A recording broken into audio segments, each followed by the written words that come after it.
morning, everyone.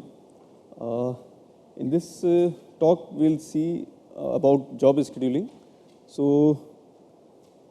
we all have been using our HPC systems for the past few days, and so the way we have accessed, so it was like we are accessing like our personal machines. So, in our personal machine, like we submit the job directly, and so whatever settings we have to do directly, we do everything on command line, and we like run our programs like that, and we see output there itself. We run everything we do on the command line itself there. But when we go to a multi-user environment and where the resources are shared across, and there we have like distributed resources. So this approach is not very efficient and not feasible also many times. So because of which there is a mechanism through which we should submit or we should run our jobs. So this is about job scheduling. So what is a job? A job is not only our executable, but it's like all the resources or like all the data, all my environment variables, everything which is required to make the job run. So that is a job. Then when we use HPC systems, so which is shared across users, so it's always preferable or sometimes mandatory also to use it through job scripts. So that is, we define all our execution thing inside a script, which we call as job script, and we define our resource requirements, like our wall time requirements, our number of CPUs requirement, memory requirement, and such information, relevant information. And we define our environment variables there, whatever variables like setting number of threads or whatever. And then we use this script, we submit it through a scheduler, and then like whenever, so it goes into a system, scheduling system, and whenever like the resources are available, so that job will be run there. Now, there is a term job size. So job size refers to like what number of nodes or what amount of resources that we want to use. So generally in terms of number of nodes. Then job length. Job length is the amount of time that we require it to run on the given system. Okay. So basically there are two modes of two possible modes of job execution. So I hope I am audible. Right? So one is the interactive mode, one is the batch mode. So the interactive mode is like as we are using our personal computers, like we go to a command prompt, we set our environment variables, we run our job there itself, we wait for the output to come or we redirect it, and so on. But this is not a very efficient manner way, because for example, we are doing hands-on. Let's say we have SSH to some node, we have gone there. Now we are running our job there. So we run our job there for a small amount of time, and most of the time, like we spent like setting our environment variables or like just viewing the output and so on. So this would lead to improper or underutilization of those systems, right? So we must have some mechanism in which we well define our job and we submit it so that the system is engaged only for the time it actually requires to run that job. Right? Then many HPC systems, they don't have actually interactive access. They don't allow that. So it's simply because of these reasons to have to minimize the underutilization of the system. Then if at all we are allowed to interactively access the system, so it's not necessary that we immediately get the required resources. We submit our interactive request, and then the resources, then the request may get queued, and we may get the required resources at some point later.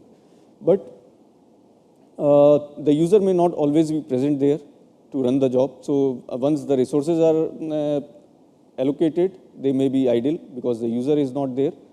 So it has a lot of potential to get the system underutilized. Then a standard way to use the systems is the batch mode. Batch mode means we run our jobs in background. That means, like, say we have defined our job and related environment variables, and we submit it to the system. And whenever the resources are free, that execution will happen. So the resources will be engaged only for the time when the job is executing on it. So they won't be idle for it. So most of our jobs, we know they are for multiple nodes. Generally, this is the case. So like in interactive mode, if we take multiple nodes, and let's say we are starting our job, or we are doing some other activity, so that can waste a lot of resources from these nodes, acquired nodes. And in case of batch modes, so there are generally they are provided exclusive access to the system. So we should try to use the full system available to us. That is the case. So in most of the systems, because what happens that let's say if multi-users, they are allowed on a shared node. So what happens that it's not guaranteed we'll have their performance in a deterministic way, right? Because they'll be sharing CPUs, caches, they'll be sharing memory. So these all can lead to degradation of performance of both the jobs, so which is not intended. So generally, the resources are provided at the node level granularity. So we must always strive to use the resources within all the resources within a node. So how do we make use of system, or how do the system controls users' jobs? So the system, which is the scheduling software which is there, is called batch system, which comprises of workload manager, which is whenever we define our job, so it's the job of this workload manager or job scheduler, which identifies what resources the given job requires, like how many number of CPUs, GPUs, memory, and so on, what it requires. So now there can be multiple partitions, we can say, within the system based on the resource attributes of the system. So let's say we have CPU only nodes, we have GPU nodes, we have high memory nodes. So some nodes which have very high memory for certain application requirements. Then there may be nodes with some other high frequency nodes can be there, and so on. So then nodes with different CPU architectures can also be there, like a previous generation, current generation, and so on.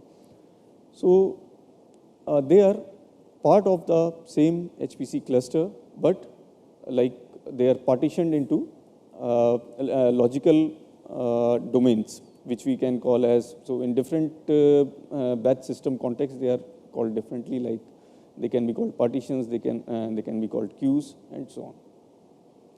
So it's the workload manager which identifies what the user has requested for, what queue, and so on. Then there is resource manager. So the resource manager's job is to identify what resources are present in the system. So it gives a complete view of the system. It has all the information of the system, like the partitions available, the nodes available, their configuration and all. So whenever we submit our job, so this workload manager identifies the job requirements. It talks to resource manager, and like whenever such resources, so it talks to resource manager. If resource manager sees and if it gets to know that the amount of resources they are available on the system may not be immediately, but such amount is available, so my job will be valid. Otherwise, it will immediately say that the job is exceeding or the system does not have that resources. Then at every compute node level, there is an execution manager. So, so our workload manager, once like it acquires the resources, so it will send the job to execution manager, and the execution manager will like spawn it on their local nodes. So there would be daemons or there would be background programs which would be running on these execution nodes, and so these are taken care by the execution manager. So the job scheduler or the workload manager, it is responsible for receiving the job script, and the job may not be executed immediately because there are multiple users, and the job may get queued if the resources are not available.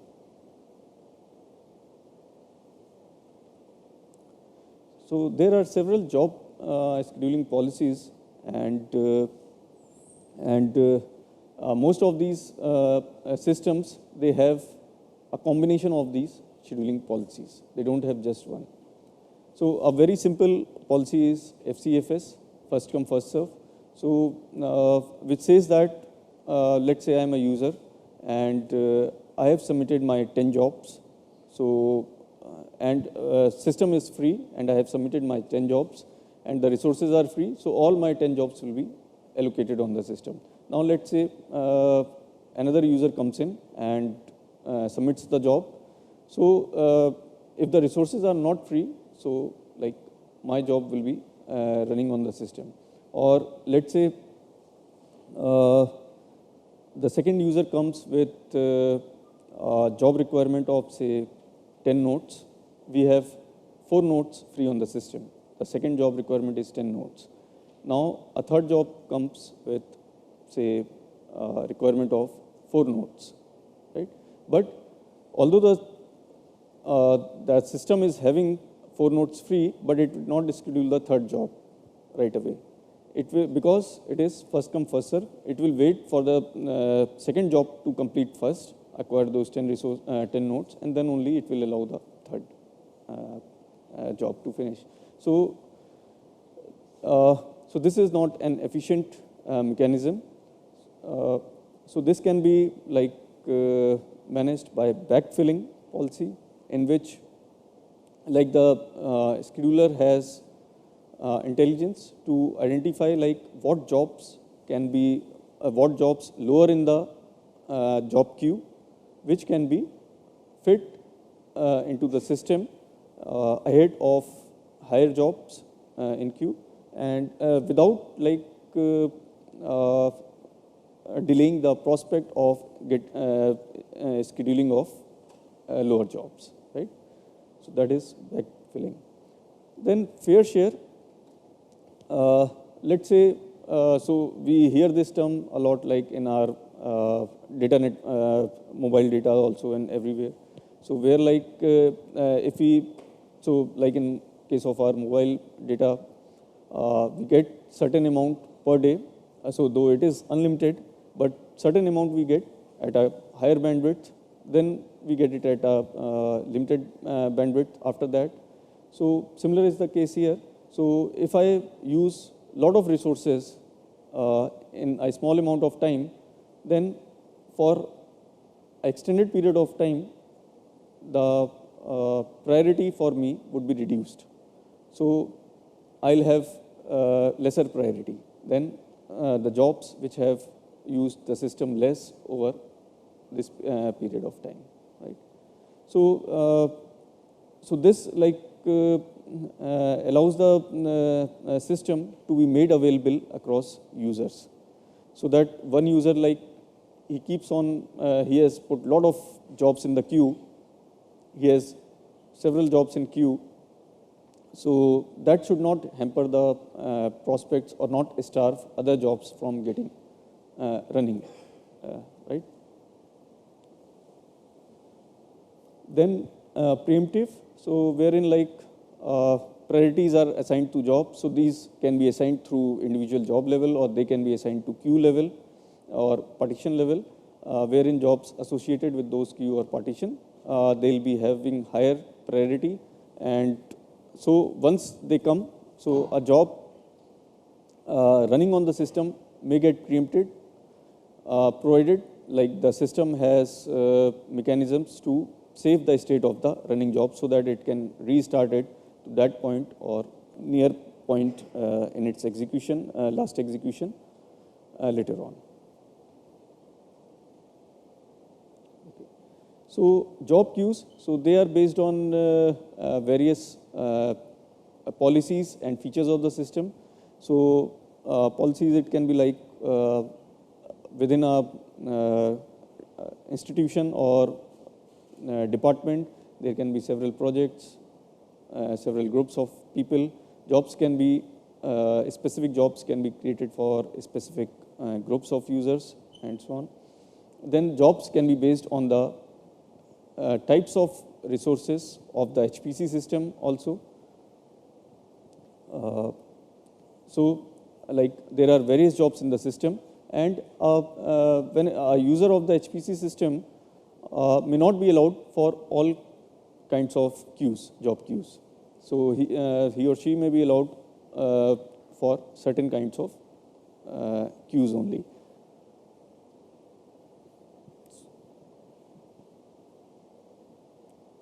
Now, then you can have a queue for your interactive access. So there can be a different queue for that.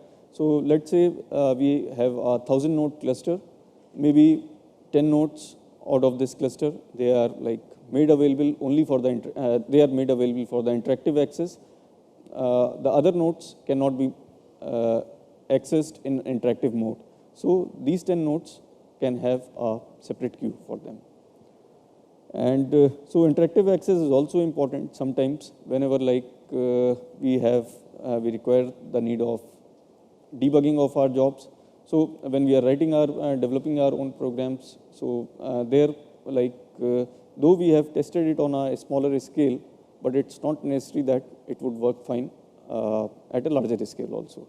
So in that case, we require it to run on a larger case, and if it gives problem, so it's not always the issues, they are captured well through batch mode. So sometimes we have to require to debug the application. So we have to interactively access. We have to actually go to the nodes and see the interactive, run the job interactively there. So for that, we require interactive access. So when a user has to submit a job, he or she must select a queue for that. Then batch system. So batch system is a collection of this scheduler, like our workload manager, our resource manager, our execution manager, and all the commands that provide handle to the users to query the system or to get the allocation of the system. This is a sample job script of a scheduler called Slum, and on Shrestha that we have been accessing. So we have Slum job scheduler. Till now we have not used it. So it was I had reserved the nodes and had it had submitted a sleep command in a batch mode, because of which the nodes were allocated to me, and so user can directly log into the node. So once the node are allocated to us, so we can directly go to that node, and we can see like what is the usage of by our application, like whether we have good percentage of CPU utilization, how much memory utilization we have, and so on. So this JavaScript, we saw annotations in case of our OpenMP program. Similarly, you have annotations here. Like, so this is where we have the batch resource or resource requirement specification or commands here. So now this represents the number of nodes in the system that we want. So this is the you can say like the system administrator will define the resources of the HPC system. So these resources like are defined generally at the node level. So you have information of a node, like what resources are present within a node, and so the users also request at the node level. So though there can be possibility of like accessing only a sub part of the node, but at least we'll have to specify one node to get even one core of it, right? Then we can specify how many number of cores we want for the node. So this will give me 10 cores within the node. Let's say I don't have exclusive policy in my system. That means like multiple users can share a node.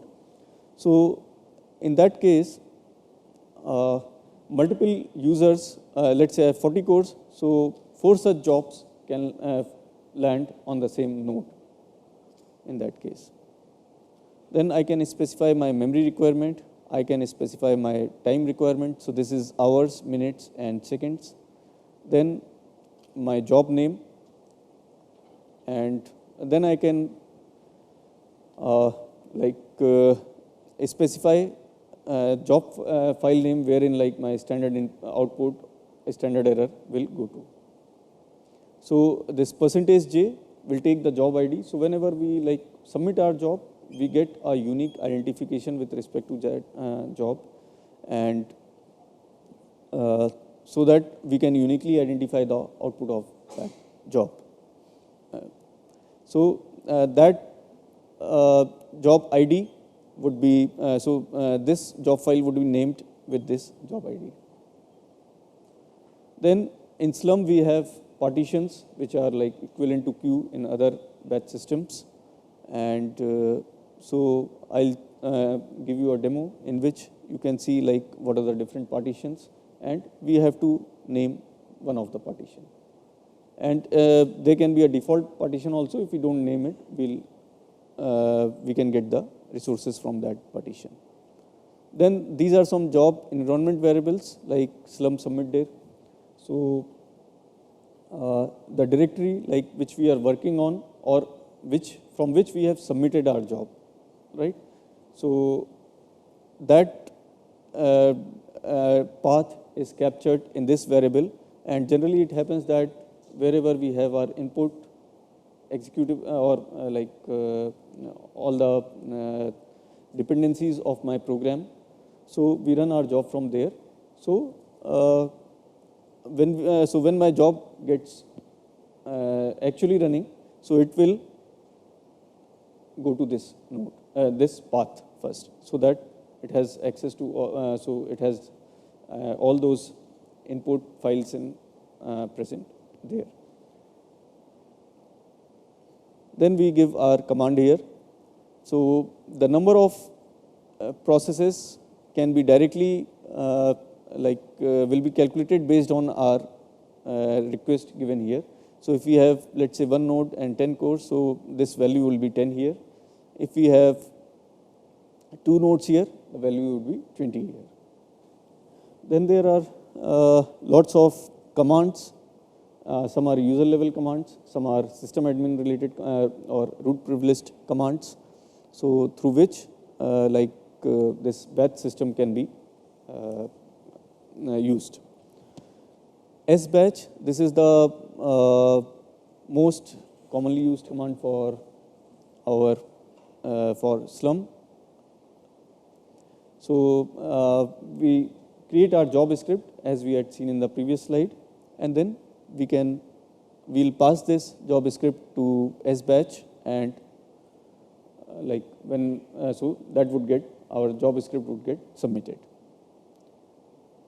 Then sinfo gives us the information about a summary about what nodes are or what resources are available on our system.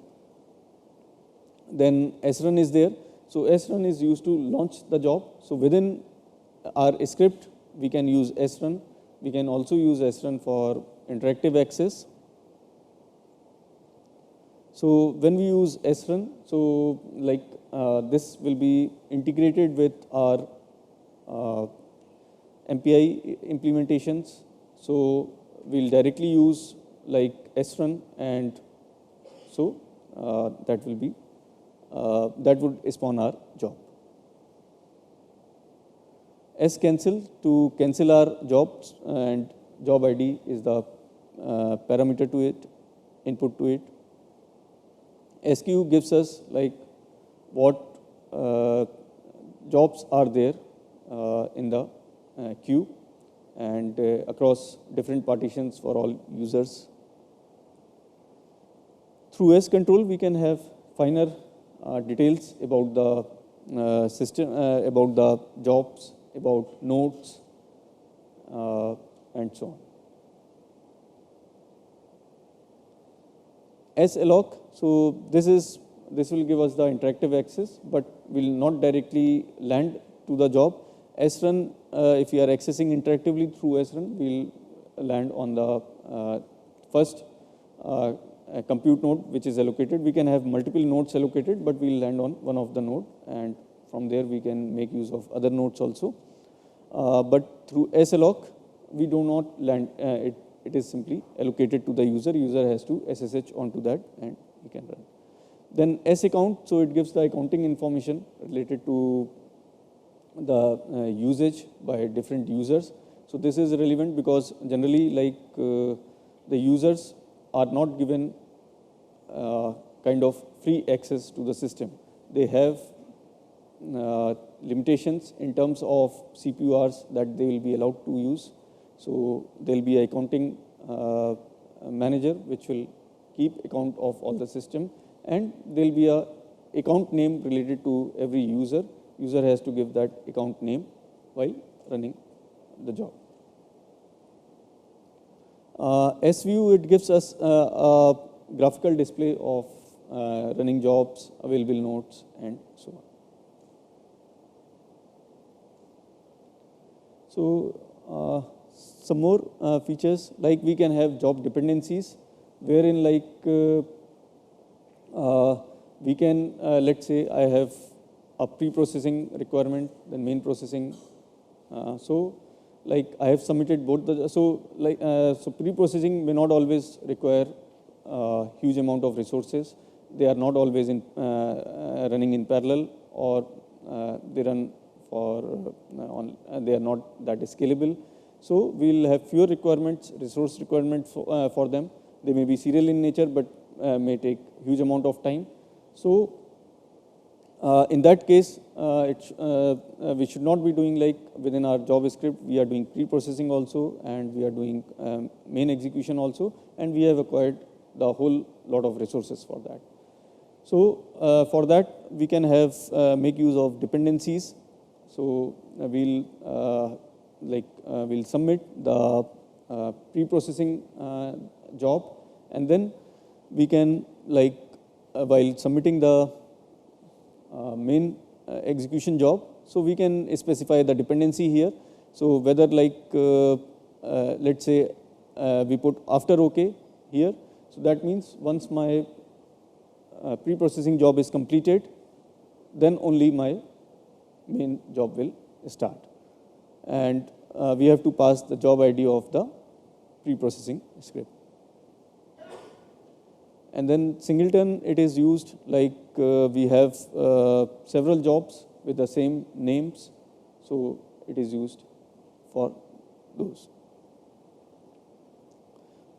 Then we can fire multiple jobs through single script. So we'll create an array of jobs and they'll be fired. So this can be required like doing some benchmarks on the system. You have like set of nodes, 8 nodes for each benchmarks to run and so on. So you can run them in an array rather than running them individually. These are some of the well-known or widely used resource or scheduling software. Slum is one of the most widely used. So if we see the top 500 supercomputers, so 60% of them, they are using Slum as a resource manager. Then PBS Pro, so this is the professional version of PBS, portable batch system. And there is a like open source version of it, which is called Torque. But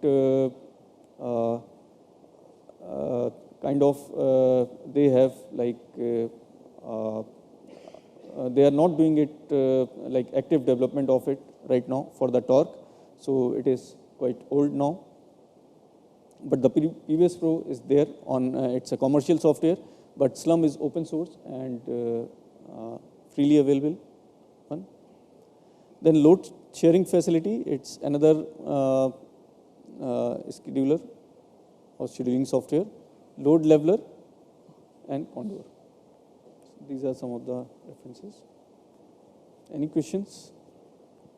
So I'll give some demo and then I'll give you a sample script which you also submit, because the interactive way makes like as of now you all have common user, but that is just for the workshop. But in real environment, you all have separate users. Now, once a user has acquired a node, so other users like interactive node also, so that would not be available for batch system. So it would lead to underutilization. So in that case, we have to go for batch submissions.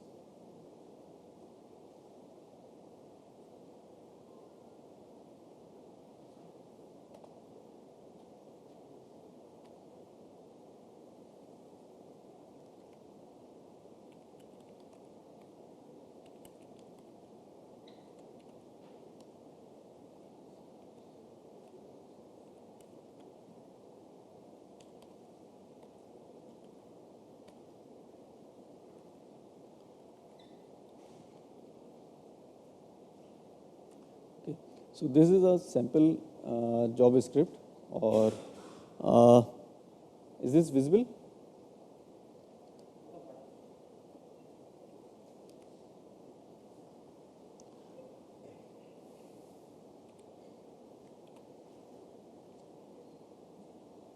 So here you have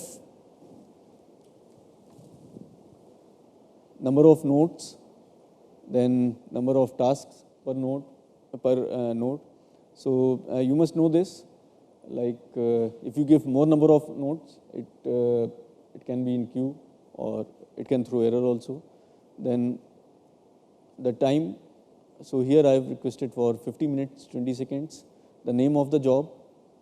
So it's always good to give our job a name, so that whenever like we have multiple jobs or so, and whenever we are displaying seeing that information, so we can immediately understand like which job is running or which has completed. Then error and output and partition. So this is commented right now. Then we have this CD submit there, and so here I'm just doing some stuff. I'll cover that a little later. And now I am running an MPI job here, right? So let me submit the job.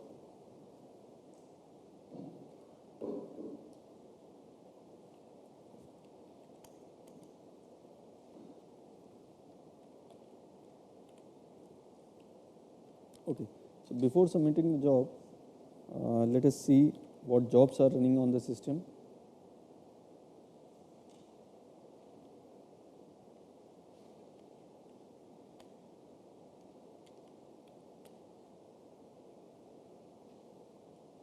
So these are some of the jobs which are running on the system, and these are their job IDs. Then, like what partition? So it has GPU-based nodes, so they are named as GPU. Then the only CPU-based nodes, they are named as CPU. This is the name of their jobs. And if nothing name is given, it comes as bash, user, and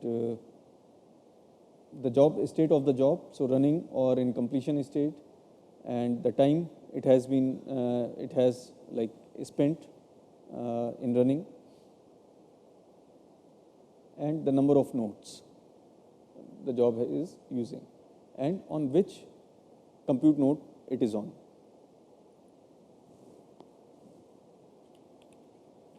I'll cancel this job.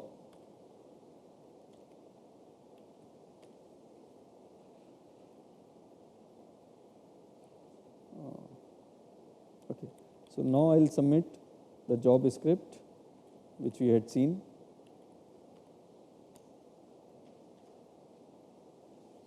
So its job ID is this. I think the output would have been already generated.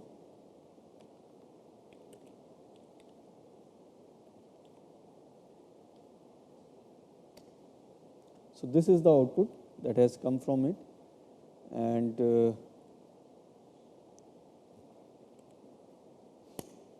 now, so this output was on single node. We had taken a single node, and yesterday also we saw like how we can spawn our job on multiple nodes, right? So, so there are various ways of doing it. One of the ways provided by, so we user doesn't explicitly specifies that. It's the job scheduling system itself would manage it, or my MPI itself would manage it. Let's say I have allocated certain number of nodes. So my MPI is so if the job scheduling system is aware of that MPI implementation, that means if it is integrated with that, so that MPI system implementation would also be aware of like what nodes are allocated to us. So it may spawn the jobs on them, and how it does, that depends upon varies. Like it can do like in a cyclic fashion, one process on each of the nodes, and then again in a round robin fashion, or it can like give first exhaust all the processes of a single node, and then it will go on to another node. So if user wants to have a final control of that, so we can do it through some scripting mechanism. We write certain commands, certain scripting commands to do that on our own. So for example here, when I have requested the number of resources and number of nodes and number of cores per resource per node, so I'm whenever my job gets scheduled, so I have that many number of cores or processors available to me. So that value can be retrieved through this environment, job environment variable, slum and tasks. And like I'll just simply run a hostname command here to find like what different hosts are allocated to me. And so what it will do is like I have asked n tasks per node as 40, right? This is 40. So it will give me 40 entries in this for a given node. So let's say, so yesterday we had seen how we were running on multiple nodes. We had created a host file in which we had specified the name of the host, which was like corresponding to the IP address of the host. So the name of the host followed by the number of processes that we want per host, right? So we had given that in an ordered way. And similarly, we are doing this through scripting now. So the output of this, so when I run it with hostname is a Linux command which will give us the name of the host wherever like this command runs. So it's not an MPI program. Now I redirect it to a file, and then I do sorting, and I found the unique of that, and I create another file from it. So now I can say how many number of processes we want within that per node. So this is particularly more required when we have hybrid kind of requirement, when we want OpenMP and MPI also to go hand in hand. So in that case, we can control like how many processes would be running on each node, MPI processes, and then we also define like what is the number of threads, OpenMP threads that I would want per MPI process. So it's our responsibility to see that we do not oversubscribe or underutilize the system.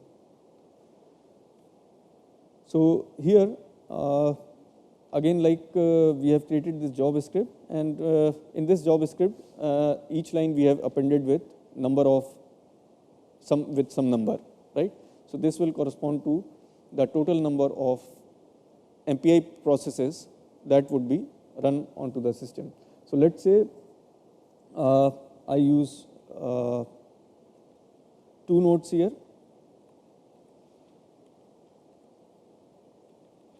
So what will happen that I'll have now, after this, I'll have unique entry for every node, and I'll say I want 20 processes on each of the 2 nodes.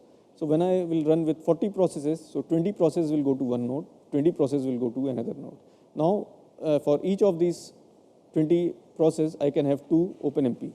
I can have more, but that will kind of oversubscribe it. So now,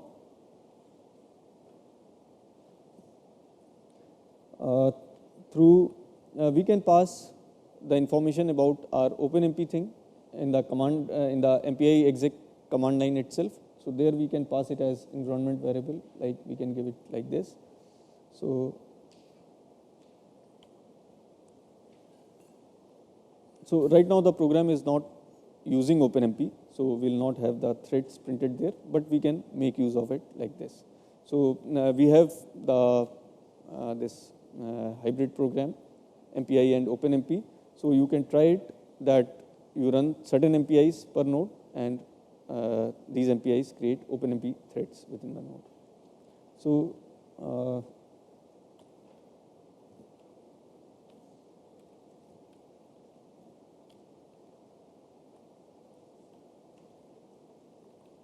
so machine file we had seen yesterday, and now we have passed this job list which we have created, and we are passing it element parameters. Here I am setting OMP num threads to 1, and then the number of MPI processes. So this also should be captured in a variable. It should be generic, because so that we don't always have to change the script or change it at this place. We can change it at the top level only, and we can like have that value incorporated here. So here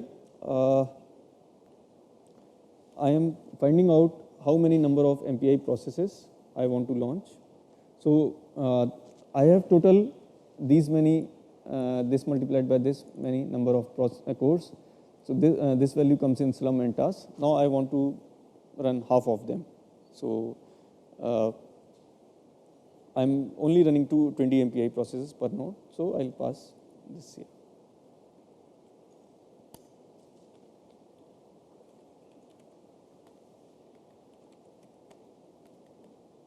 So I have got these 2 nodes, 13 and 14.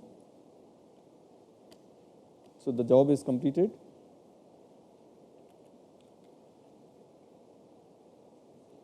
Job ID is 7101. So the standard output comes in this, and here we have MPI ranks, and so we'll see the first 20 ranks would go to CN13, and the next 20 ranks they'll go to CN14, right? So this is this also gives us a way to control the placement of our MPI ranks, depending upon like how to what rank is talking more frequently with other ranks. We can control that also. Then in certain applications, you may require varying number of OpenMP within MPI. So certain MPI processes, they'll run with certain number of threads, other MPIs will run with other number of threads. So that also can be controlled through it. So you have to provide proper job scripting for that. So you know that on how many nodes or with how many ranks you want to run so many threads and so on. So you have to provide it explicitly. So let me see if I have a job for that.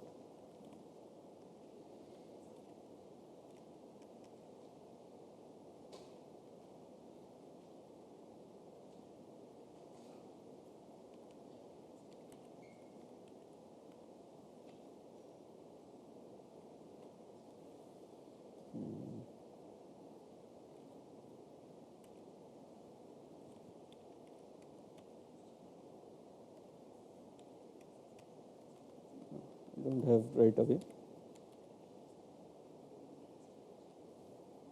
Okay, so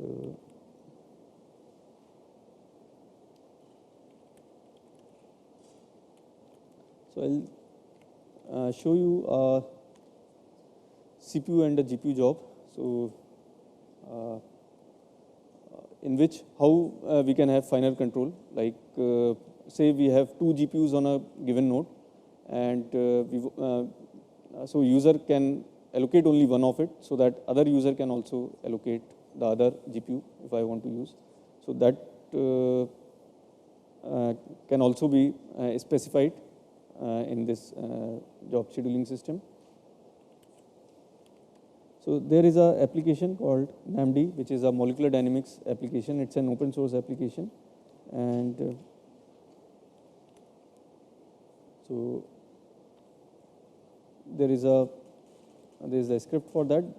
We can ignore the other part of the script, and as like I had mentioned earlier, that this is the way, like in this, I am creating a host file, and then I am doing module load. So in so one of the we have been seeing while we are running our programs that we have to put ./a.out or name of our executable, right? If we are not putting that /, it was giving error, because there are certain environment variables like path environment variable, which gives the path where our executables are or commonly used commands are. So that path information, that path has values for those locations from where those commands are coming. But if I have, let's say I have an application installed on the system, I know that application is installed.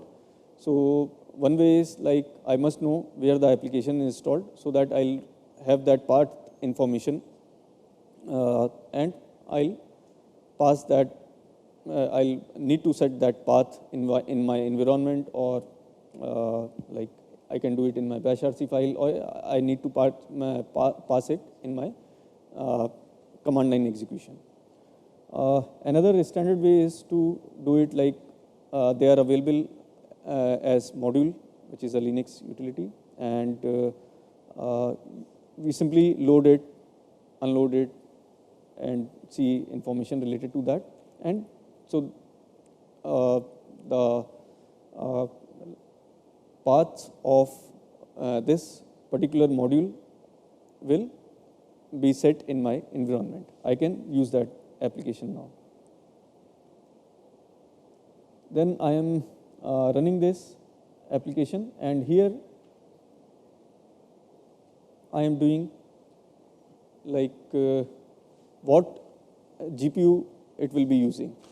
So I am saying, so on this particular system we have 2 GPUs per node, so it will be using GPU 1 and GPU 2, means both the GPUs on the system.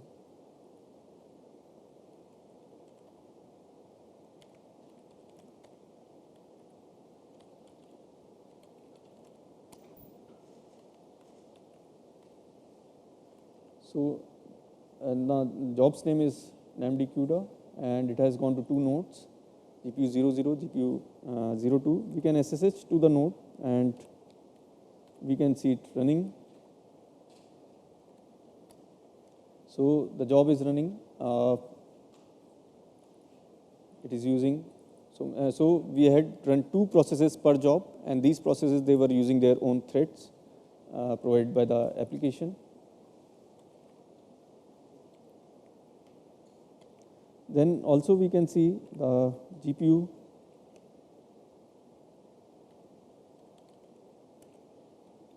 utilization. So here the GPU, two GPUs are there. So this is 0, this is 1, and two processes are running, one on 0 and one on one numbered GPU. This is the percentage utilization. This. Now, if I want to allow a user with only one GPU access, so that cannot run on, or if the user wants access to only one GPU, so that also can be specified.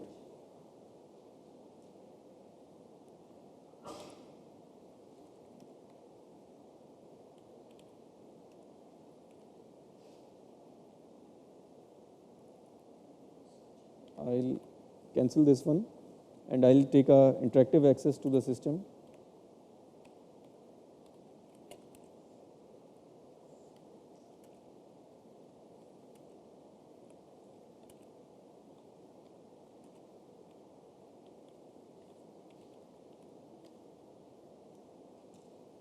So you see here, when we have taken it from srun, we have again landed to the same directory, right?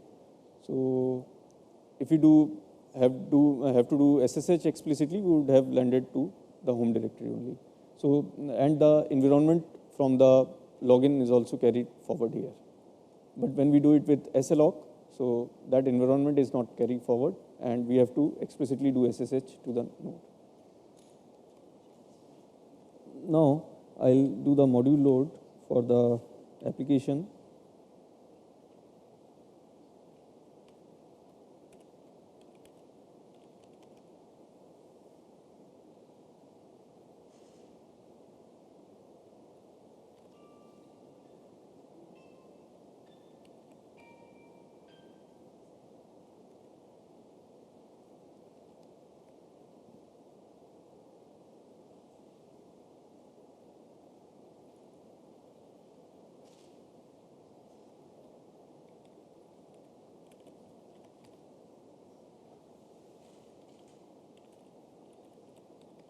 This is my executable. It is coming from this path. Now I have hit set. I can run it.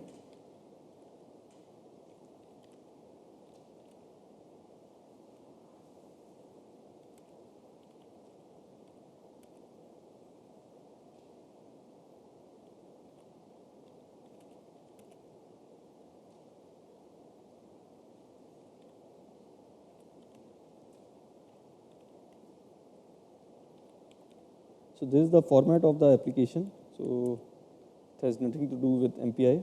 So this is how application specifies it.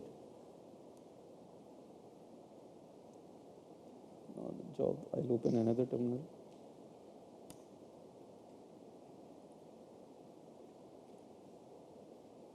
So this is I am doing interactively. I have taken an interactive access.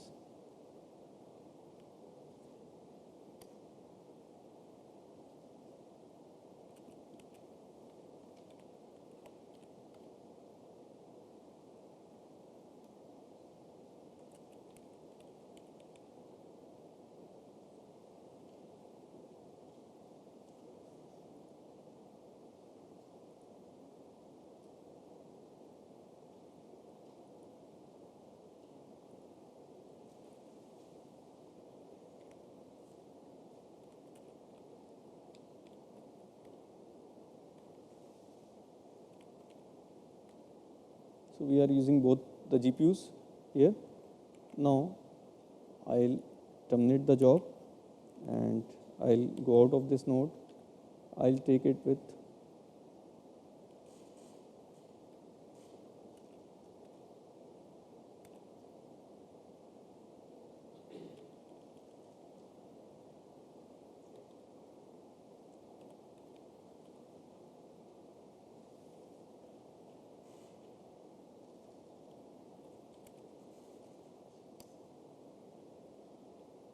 So GRES for generic resources. So here like CPU is defined as one of the resource, and I'll say that whether I want two of it or one of it.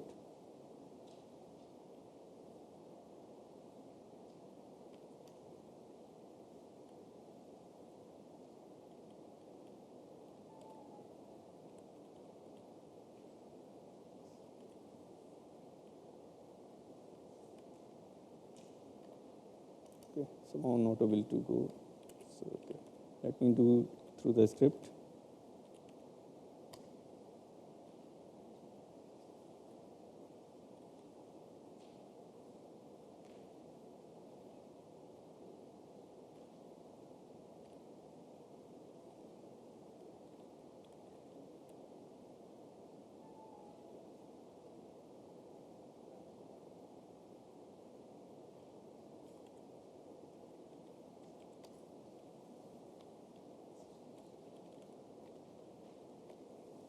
Okay.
So I'm requesting two GPUs. It is giving error. The job is giving error. Now let me request one, and it is running now, right? So I had asked for two, one.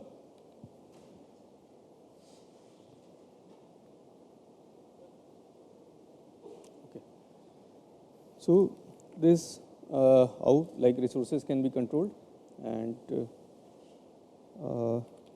then there are a bunch of commands you can use. You can like sinfo, it will give you information about the nodes available. Then scontrol gives you more information, like show nodes, what nodes are available on the system, what are their like resources on the system. Let's say this GPU 02, so cores per socket. So this, the like whoever is configuring the batch system, so he has to define these. So the batch system doesn't fix it on its own, so it has to be defined into the system. What is the load? So if we run a job, we'll see like if 40 cores are in used, it will say load of 40 or whatever like percentage utilization, average utilization is there, and so on. It also gives okay, so this is the node information. Similarly, we can have information for about jobs. So it will give us like from where the job was submitted, what was the name of the script, what were the contents of the script. So there's the last job. So it is giving this. This we had asked GPU:1.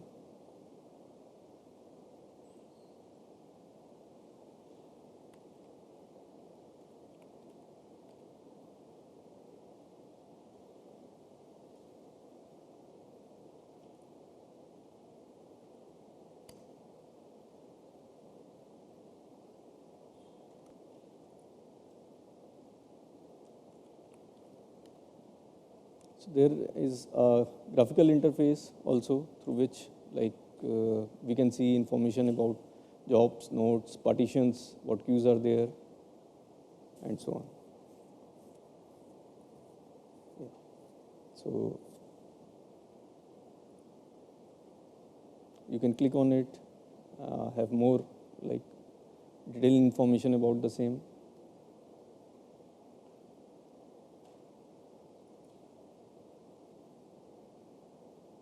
What reservations are, so we have created a reservation for this workshop. So this is the one. So when we want to use the, so it is giving like the time start of the reservation, like December 07 to December 10. Right?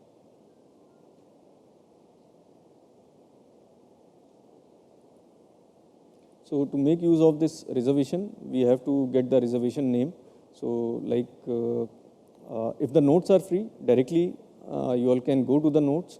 But let's say the nodes are not free, so there are a certain number of nodes reserved for AWS users.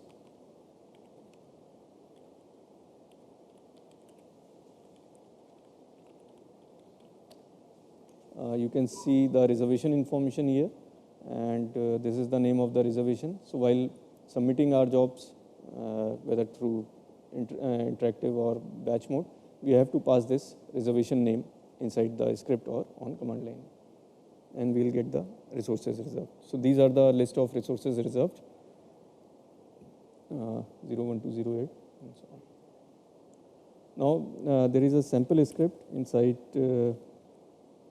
home apps, HPCS, AWS. So this is a sample Slurm job script, and you can use it. The reservation is not put here if the nodes are not available. So I see currently the nodes are available, but if they are not available, you can make use of the reservation name. You can put it like as batch -- reservation equal to and give this name, and you will be able to access, right? So you can use like your hybrid MPI OpenMP programs to just see how you can run OpenMP and MPI on multiple nodes. Any questions?